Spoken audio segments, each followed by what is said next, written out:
The fourth quarter itself typically is stronger, and that I think is normalizing. But what's really exciting about this particular time in the market is you're going to have a very strong earnings season right ahead of us. You're obviously going to have the elections, which will take some energy away, from attention away. But at the end of the day, it's all going to be about earnings, and they're going to be very, very strong.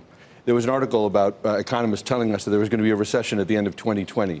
All well and good, except for the fact that we're in 2018. We've got a long runway ahead of us, and I think the market will continue to move ahead.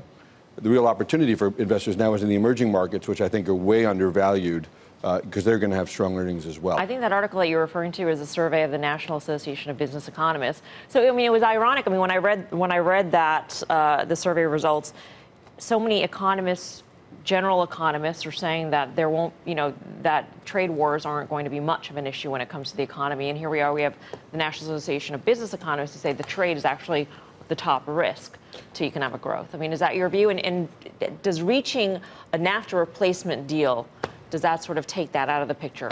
It takes one level of uncertainty out of the picture, that's for sure, and I think that's good news for investors. But you'll see that this deal will end up being a minor tweak, in terms of the relationship between the countries, and will then settle down what otherwise was a working relationship. The China situation is far different in terms of its depth, and that's something I think is going to take far longer to resolve and is much more meaningful.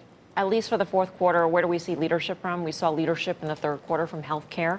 Yeah, I think you're going to still see a growth tilt this quarter. You'll see some plays in some of the industrials because the pressure will come off. But I think it's going to be a growth-led quarter, just as we've seen most of the year. And we're well above 10%, for the year in terms of total returns. We could be 3 or 4 points, higher there.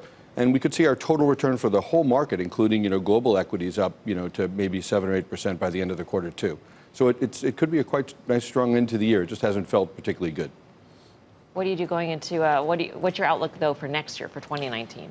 Yeah, so we're seeing, stronger growth rates, like 10% in the United States, 8% overseas for total corporate earnings growth, which is very strong. But it's obviously a normal year because it won't have the impact of taxes. And clearly, it's going to be facing the headwinds of higher Fed rates.